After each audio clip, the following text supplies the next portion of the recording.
Hello, greetings, and welcome. Today, I'm about a month into development. The whole purpose of this video is essentially a devlog. So, I'm just going to talk about what I have been working on, what I originally was working on, what I want to do, what my goal is, kind of what I think are some cool things I have built out. Um, yeah, just things along those lines. So, first and foremost, the game I am building, its working title is called The Hallow. The Hallow is a 3D puzzle platformer with light combat mechanics. The purpose of, or the goal of the game essentially is, for lack of better terms, a collectathon. The player needs to move around the environment, interacting with puzzles that change the environment so that they can platform and move across that environment. While they move through the environment, there's a couple of different collectibles they could capture along the way. Some of those, well, let's just come down here. The main collectible here, the star. It's a star. Yeah. Don't. Okay. The main collectible, essentially is a level unlock. To unlock specific levels, every so many of these you have unlock something. I have secondaries, which are these little guys. Again, this is just a placeholder asset. This I don't know what this does yet. This is either going to heal, give ammo, heal or give ammo, something like that. And then I have these over here. And these collectibles are going to act as a form of in-game currency. Sort of like bolts from a Ratchet and Clank. Um, yeah, yeah, yeah, essentially like that. So those are the three collectibles. The main collectible, again, is the star. These are going to be in places that are hard to reach, require some platforming and maneuvering. So for example, here we have this star right here. To get this guy, the player will have to work their way up onto this platform. And the cool thing about this platform is down here in this box, there is a cube. The player will have to bring that cube up and place it on this button. And when the cube is placed on this button, these platforms appear. The player can step on the button and the platforms appear, but when they remove themselves from the button, the platforms will disappear. So once the platforms are here, they'll jump across, do a little parkour hardcore, swing shot across these nodes right here and land, and they get a star. So that is an example of a simple puzzle that involves platforming and changing the environment to allow the player to platform across the environment to collect these stars. I don't need to talk too much about all this stuff. So yeah, there's collectibles. Um, you have your player. Your player has a couple of basic moves they can do. Since it is a platformer, there's a lot of jumping involved. We have basic jumps, we have double jumps, we have high jumps, we have long jumps, and all that good stuff. We also have some wall jumping. So if we come down here and wall jump, the player can go touch a wall, and they basically jump back and forth between it. Um, the player also has a couple forms of combat.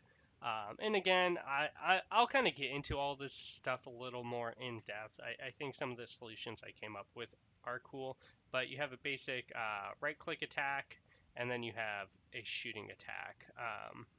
And I think that little yellow diamond I showed you guys earlier is going to refill the player's ammo.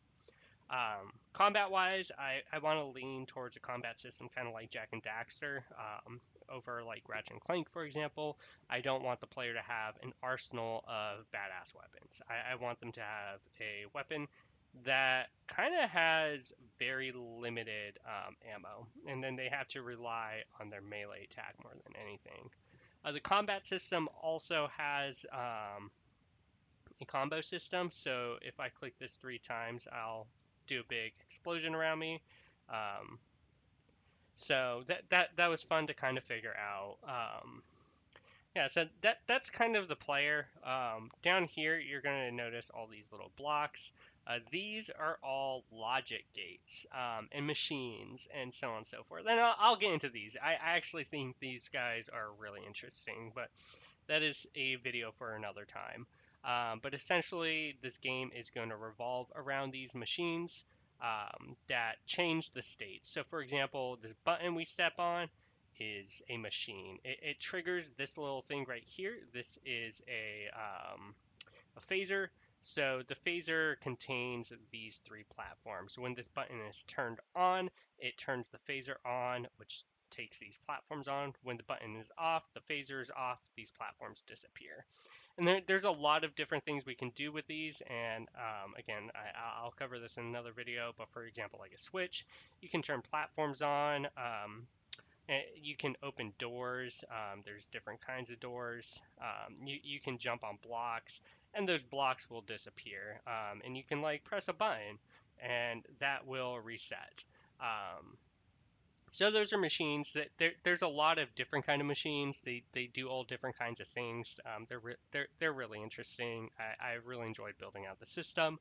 This system was inspired by Creativerse. If you've ever played that, it's kind of like Minecraft Redstone, but there's a wiring tool in Creativerse, and I kind of stole a lot of ideas and logic from that. So moving on. I'm trying to implement GrindRails. My GrindRails system's pretty trash right now. All these red lines are GrindRail.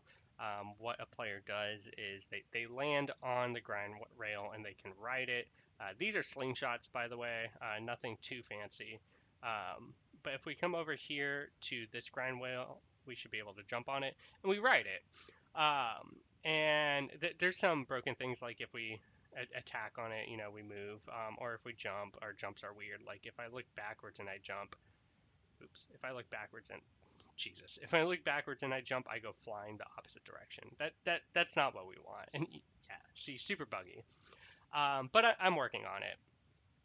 And then yeah, you saw these things. These are swing shots. Allows the player to traverse over ground.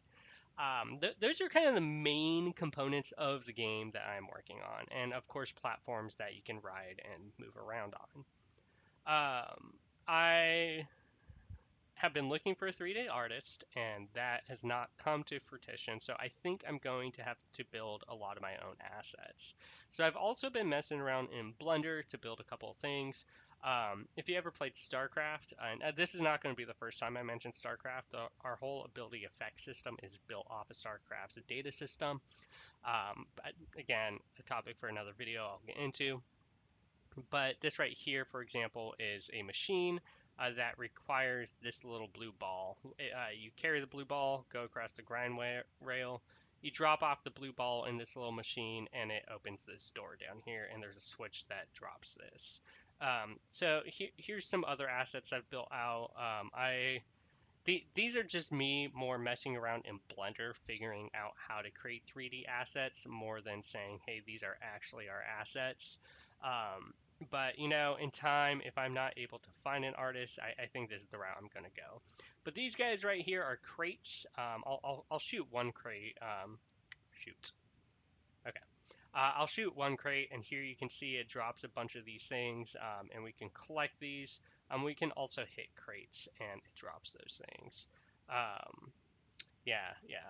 I've also built out a couple of. I'm trying to figure out how to map textures. Believe it or not, these should be pretty, but they're not. They're pretty ugly. But I'm trying to figure out materials. So for example, this is like my wall facade right now.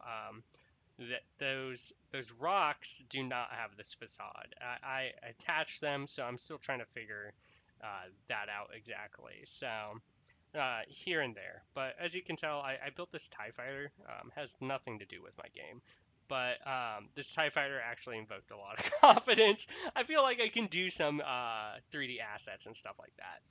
It's just going to take time to figure all that stuff out. Yeah, so that TLDR, that's kind of, well, I guess I skipped over one more element. Of course, there's going to be light combat. I don't want anything too heavy. My philosophy for this game is puzzles, platforming, combat. Puzzles take precedence. Every level a player comes into, they are going to be solving puzzles. Those puzzles are to interact with the puzzle, you are going to have to interact with environment, hence platforming. And then as you platform, you're going to come across enemies that act as choke points and roadblocks, slowing the player down. And that is combat. So puzzles first, platforming second, combat third. Those are the three, the holy trinity of the game I am trying to build out. The enemies they're a little silly. I tried to attach some rigging in Blender. Again, my Blender skills are not that great. But yeah, they can follow you around. Those guys over there are jumping.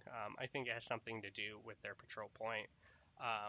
And then at the top of my screen, you can see these red and blue. I'm going to have a health and shield system so that if you take damage, it get beat up enough by these birds, you can die. I think they're actually hitting each other, and that's not good.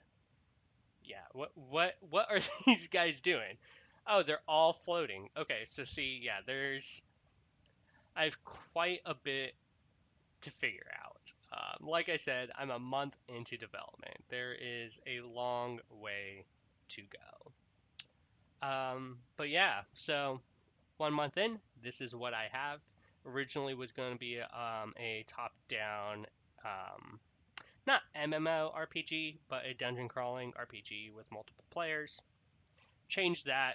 I went to a single-player puzzle platformer.